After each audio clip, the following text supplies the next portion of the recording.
That's it. For all subjects. For all subjects. And I'll give you some examples a bit later. That's it. That's the national curriculum. Now, previously, the previous curriculum was of 1993, 1996. So the point I want to make is that the New Zealand curriculum sets the direction. It states the outcomes, but it does not tell teachers how to get there. So we have two curricula. We have the national curricula and we have school curricula, which obviously must align with this to achieve the objectives and the visions I've just mentioned, and those which are on the 8 learning areas, but they have considerable flexibility for the school. So the principal is the management and the direction, and they are moderated by the governors. So it's quite possible for schools in different areas to have entirely different approaches to this national curriculum. And typically in primary and secondary schools, the teachers in, let's say, year 4 would get together and they would have a sort of team leader and they would decide the broad strategy of how to go about this. But teachers in their classrooms have considerable flexibility as to how to deliver the curriculum. And it's been my proud, I was actually born in England, but I've been in New Zealand for 20 years and I'm now a New Zealander, and it's been my proud boast to say I think that New Zealand teachers are much freer than teachers in most other countries to operate the curriculum.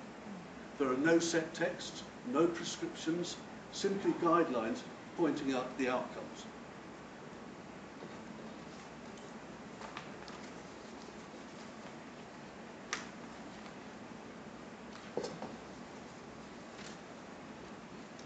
So we have 13 years of school education, compulsory. Children may not leave school until they're 17, most stay until they're 18. If they leave at 17, they must have a job to go to or an apprenticeship or something like that. So, across the 13 years of schooling, it's understood that children vary considerably in their learning abilities, their knowledge, skills and so on. Some are gifted and talented. We have particular programs for gifted and talented. Some are physically or psychologically challenged, and some have special learning needs. Perhaps they're dyslexic, and they may have what we call, AFSD, affective social disorder, whatever. So they're obviously grouped together. Another thing about New Zealand education is it is inclusive. Children who are deaf or physically handicapped are included in the mainstream classes, which of course presents a challenge for teachers. But the upside is that, and I've done some research, research in primary school classrooms, that such children are accepted on their own merits. They're not excluded, but by being involved in the class, whether they're physically, psychologically, or mentally handicapped in any way, they are regarded by the other students as people in their own work. And that, of course, sometimes it doesn't work, but it's very inclusive. There are challenges, of course, for example, with deaf people, with deaf children, because they cannot hear the teacher, and teachers cannot usually sign, so there are problems. But it does mean that they're not pushed aside. There are particular funds for learning support, so if a school has a profoundly, or even a deaf person, then they will be given a teacher aide, teacher assistant to work with them for at least some hours of the curriculum. So there are only 8 levels. So again, if you turn over that diagram, that handout, to this side,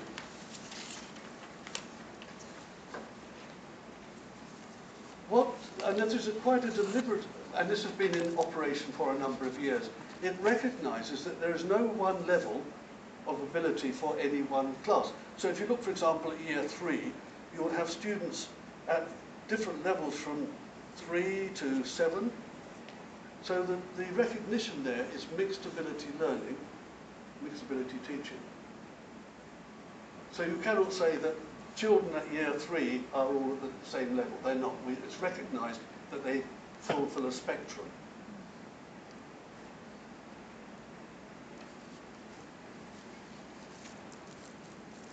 Now, I wonder whether I can stop talking for a moment, and perhaps you can have a reflection of what I've said so far, and if you have any questions or comments, please address them, and I'll stop talking for 2 or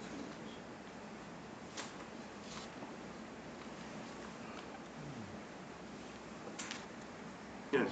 So at one point, the New Zealand Ministry stood back and said, well, okay, you're in charge, you know best, but now I'm afraid our Ministry of Education thinks they know best. Well, perhaps they do. Exams?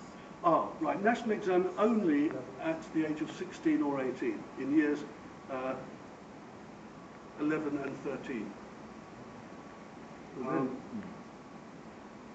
No exams whatsoever. So that exam determines them to go to college, or? Yes, the school, the second school leaving exam, National Certificate of Education Level 2, is the university entrance. I mean, if you get certain grades at the age of 18, you are entitled to go to university in New Zealand.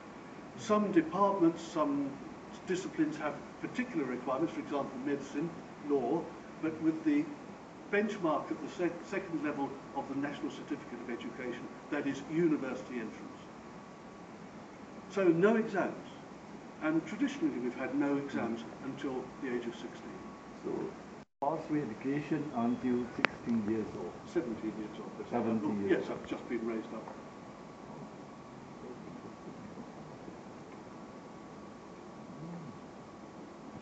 So the whole, we're coming on to this, of course, the whole issue is to do with school-based assessment. Because how do teachers send off from the primary school to the middle school, or the middle school to the secondary school?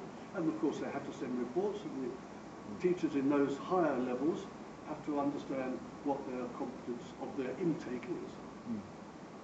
One question. Yeah. Do you have dropout? Even though you have compulsory education before some students they reach the age of 17, they might drop out. Do you have such a challenge in New Zealand? Retention is an interesting point.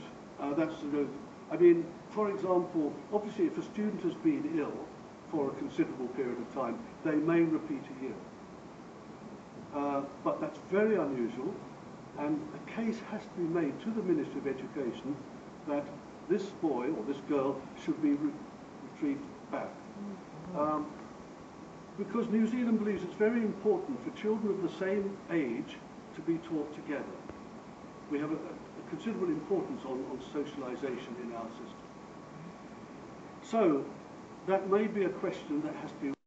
Now, every time, sometimes the school finds a child is unmanageable. And again, if they say we want to suspend this student because of bad behaviour, usually bad behaviour rather than bad learning, bad behaviour, then they again have to make a case to the ministry. And these are often challenged. Then, of course, some children just disappear. And in the old days, we had truancy officers, and if a student was missing from class for a certain number of days, then the truancy officer would go around. Well, we don't have truancy officers, but we try to investigate. But it's quite the case that many parents are quite happy for their children. They themselves didn't go to school, or they didn't do very well. And again, I have to say with all caution that there is an element of the Maori and Pacifica families who are like that, because they themselves did not benefit from school. They see it more beneficial for the boy or the girl to be working in the farm or in a factory than to be stuck at school doing nothing. And it may be argued, and I think I have argued, that it's not the students who are failing, it's the system that's failing them. But that's kind of another argument. We do have that problem.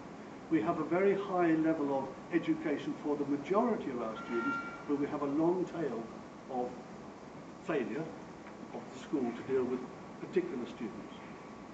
And now those students who do drop out or are expelled, they may go to another school, but we have a distance learning program for students where they can go to centres, not to schools, but they can be taught by distance education. What about homeschooling?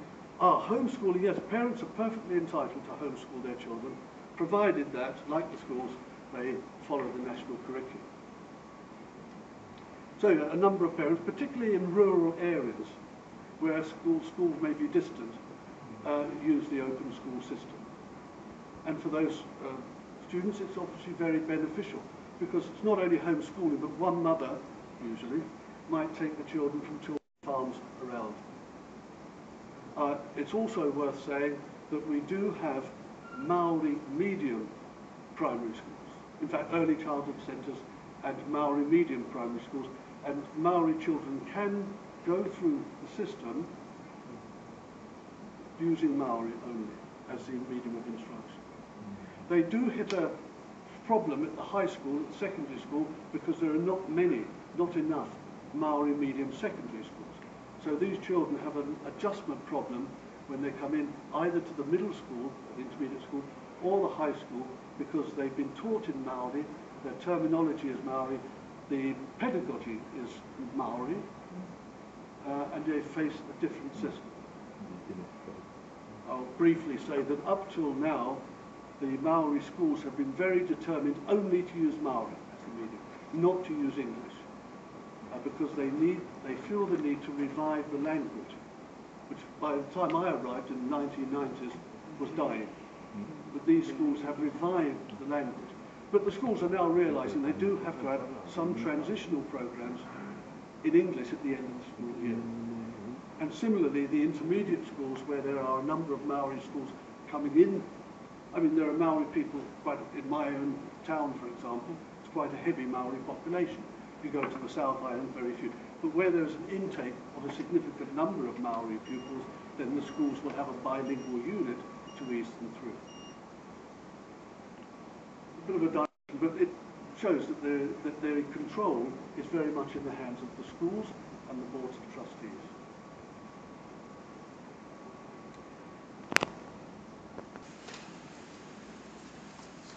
Yes, I'm sorry. I think this is on a time or something. It keeps changing. All right. So, as I said, there are no formal examinations till years 11 and 13.